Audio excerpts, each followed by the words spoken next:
Olá, meus queridos, tudo bem? Eu me chamo Magno e seja muito bem-vindo ao canal Em Busca da Verdade. Você que aprecia bons conteúdos está exatamente aqui, no local certo. Então já aproveita para deixar uma curtida neste vídeo, deixe seu comentário, envie para mais pessoas e ative lá o sininho em todas as notificações. Assim o YouTube vai entender que este canal tem relevância e assim irá passar para recomendar para mais pessoas, certo? Então, meus queridos, o tema que eu vou relatar neste vídeo trata-se de um trabalho profissional e um legado, tanto profissional como um legado de vida. E eu vou trazer aqui nada mais, nada menos do que a história de um dos maiores conquistadores de um império, chamado Alexandre o Grande. Certamente você já ouviu falar em Alexandre Magno, Alexandre o Grande, Alexandre, meu xará. Mas por que eu estou trazendo esse tema, Alexandre, trabalho, legado? Porque sem um objetivo, se você não tiver um objetivo bem traçado no seu trabalho, certamente você terá alguns problemas dentro da sua profissão. Dentre eles, o prazer de trabalhar. Quantas e quantas vezes você já foi para o trabalho na intenção de voltar imediatamente? Me parece que isso já ocorreu com você. Por que que é tão importante nós entendermos o que é uma profissão por excelência, um profissional formado, um profissional bem formado, um funcionário que trabalha visando um crescimento tanto pessoal como profissional e um crescimento da empresa. Por que que isso é importante? Porque dentro do seu trabalho, é o seu trabalho individualmente que vai determinar o seu crescimento. É o seu trabalho individualmente que também ajuda ou determina o crescimento da empresa. Entende? Mas voltemos, aliás, para Alexandre o Grande. Alexandre, ainda criança, filho do rei Filipe II da Macedônia, ali século terceiro, quarto, terceiro antes de Cristo, ainda garoto, ele presenciou uma cena que realmente é uma cena muito bela de se analisar. Por quê? O rei Filipe II, ele tinha um cavalo chamado Bucéfalo. E esse cavalo era extremamente arisco. Em outras palavras, parecia ser indomável. No entanto, Alexandre observava as reações do animal. O rei Filipe II, algumas pessoas, amando do rei Filipe II, tentou domar o cavalo, mas eles não conseguiam fazer isso. Generais tentaram montar o cavalo e não conseguiam montar no cavalo, domar o cavalo, porque ele era muito arisco. E Alexandre, ali de longe vendo aquela cena, ele observou um pequeno detalhe, que sempre que alguém ia montar o cavalo, quando o cavalo abaixava a cabeça, o cavalo via a sua sombra. E quando ele via a sua sombra ali no chão, ele se espantava e começava a pular. E Alexandre observou esse detalhe. Alexandre chamou seu pai para uma aposta. Veja, um garotinho chamando um rei, obviamente seu pai, mas era um rei, dizendo que domava o cavalo, que conseguia montar no cavalo. E seu pai, o rei Filipe da Macedônia, achou o jovem, seu filho, extremamente impetulante, mas aceitou a aposta e deixou Alexandre montar o cavalo. E quando Alexandre de fato montou no cavalo bucéfalo,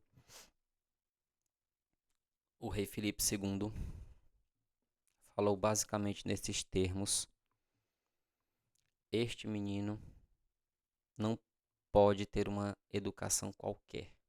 Ele precisa ser educado pelo homem mais sábio da Grécia. E naquele período, quem era o homem mais sábio da Grécia? Simplesmente Aristóteles, um dos maiores pensadores da história da humanidade. Um dos maiores, indiscutivelmente. Então, Alexandre ficou sob os cuidados de Aristóteles. Então, Aristóteles ensinou virtudes, ensinou ética, todos os valores ali possíveis que podiam ser ensinados a uma pessoa. Aristóteles instruiu e ensinou Alexandre. E Alexandre parece que conquistou pouca coisa. Simplesmente foi o maior conquistador do mundo antigo. Então, você veja a importância de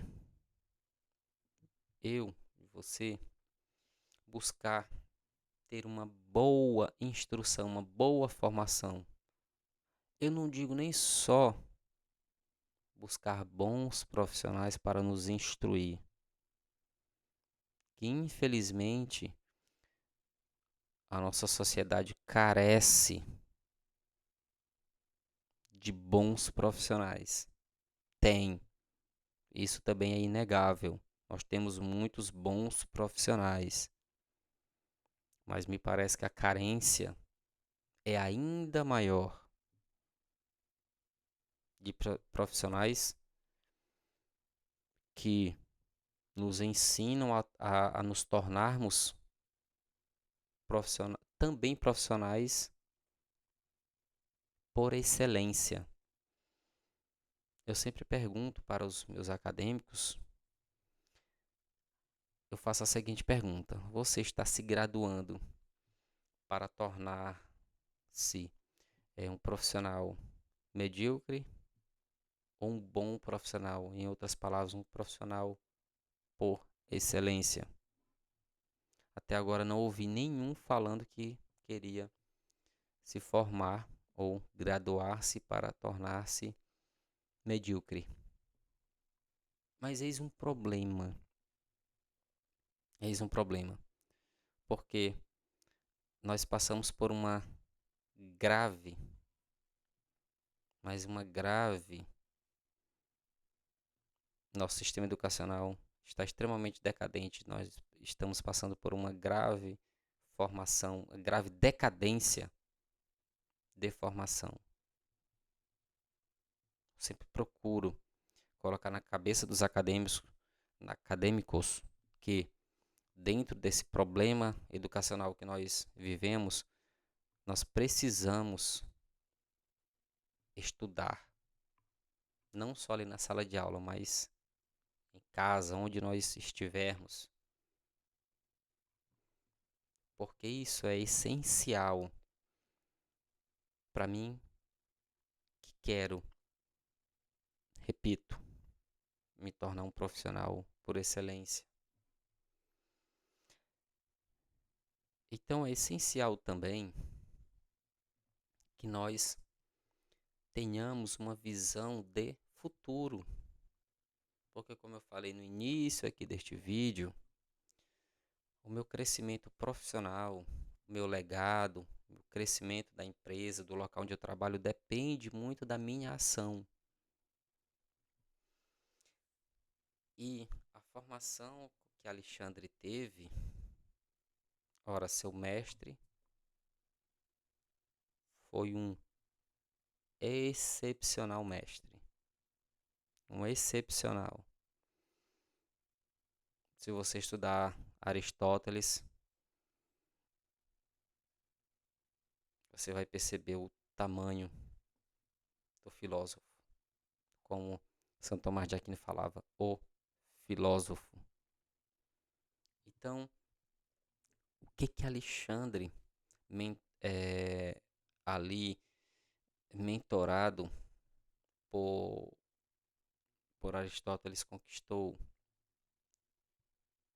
Simplesmente o mundo antigo, ali.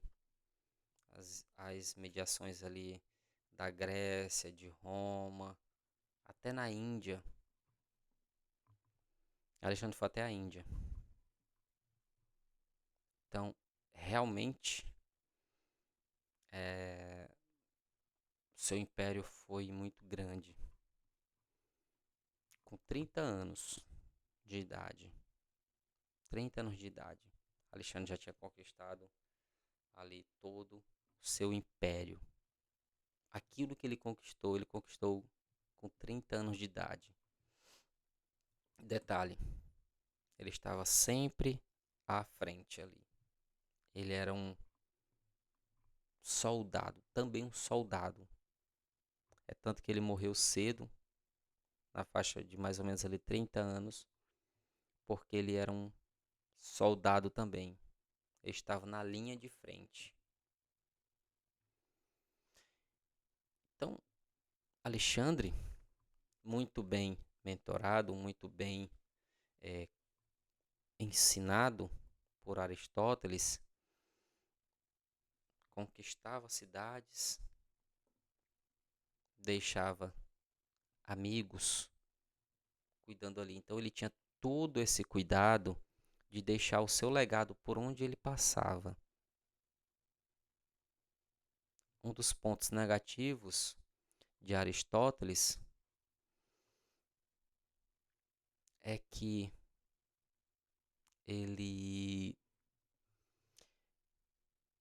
meio que deixava, isso foi entre aspas, uma aparente desavença entre Alexandre e Aristóteles, porque Aristóteles queria que Alexandre, por onde ele conquistasse, que ele deixasse ali, naquele local conquistado, que a cultura grega ali fosse instaurada. Mas Alexandre não fez isso. Alexandre conquistou determinado local, mas permitiu que aquela cultura permanecesse.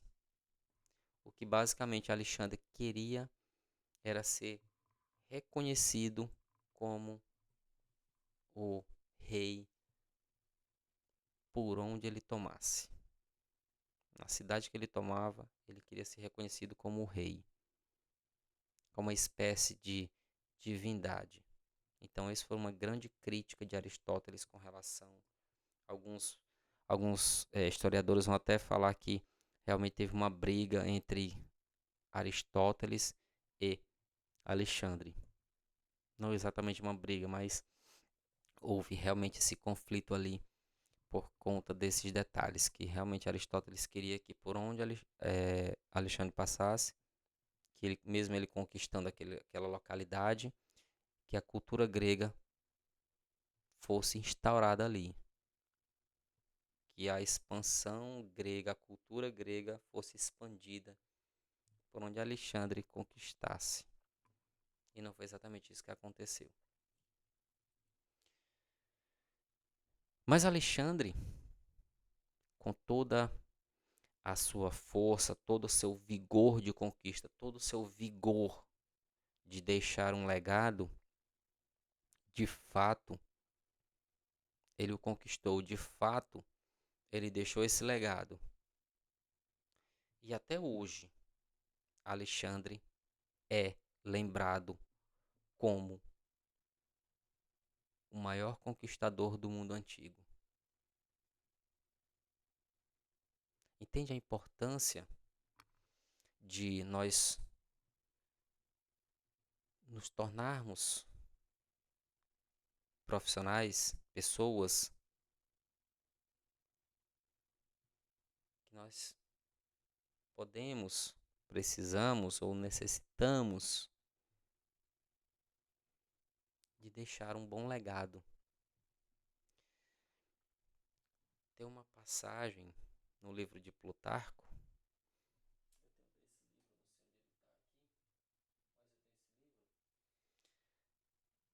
que são as vidas paralelas do Plutarco, e é justamente a vida de Alexandre com a vida de Marco Túlio Cícero. Cícero é posterior a Alexandre, ou seja, depois de Alexandre,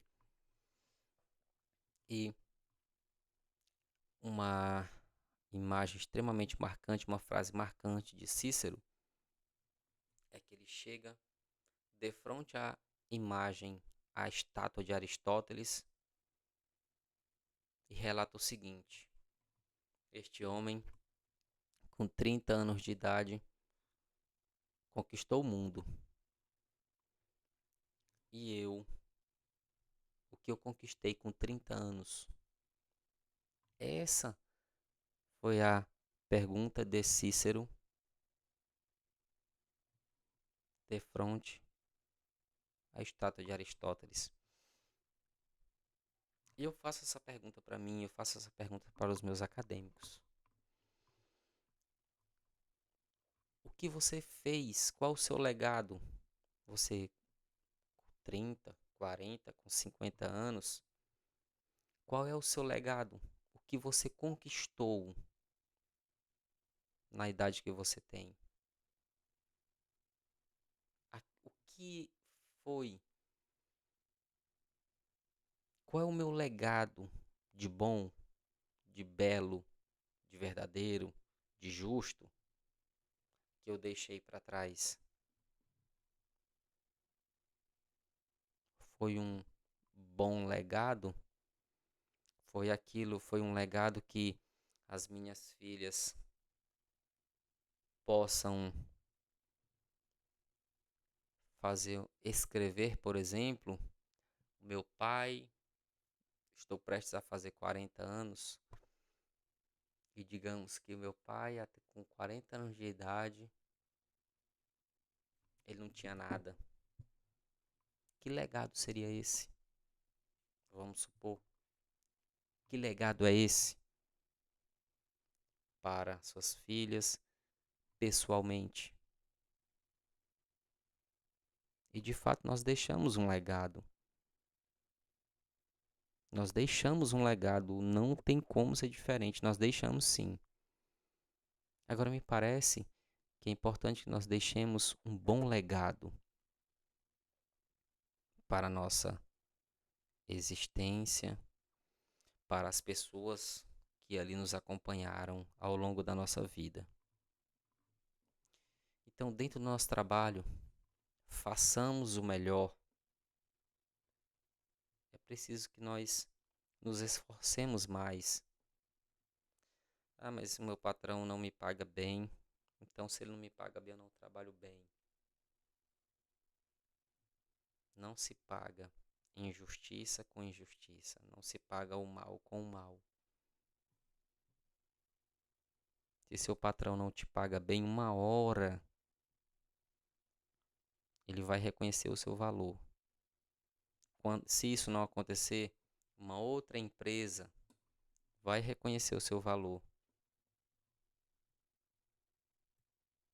Então, nós precisamos estar muito atentos com relação à nossa vida profissional. E este é um dos temas, assim, um dos assuntos ali principais aqui deste vídeo, é justamente a nossa vida, nosso legado, a nossa vida profissional, nosso legado, que é extremamente importante. Porque nós não vivemos sem trabalho. Não tem como. Não tem como viver sem um trabalho. Nós não vivemos aí à toa neste mundo. Nós somos seres humanos dotados de capacidade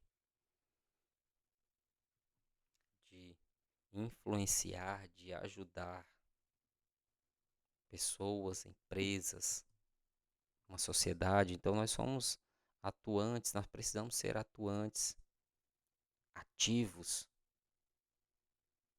Só assim, de uma forma atuante, ativa e justa, corajosa, prudente e temperante, é que nós conseguimos deixar um bom legado para a nossa família, para os nossos amigos,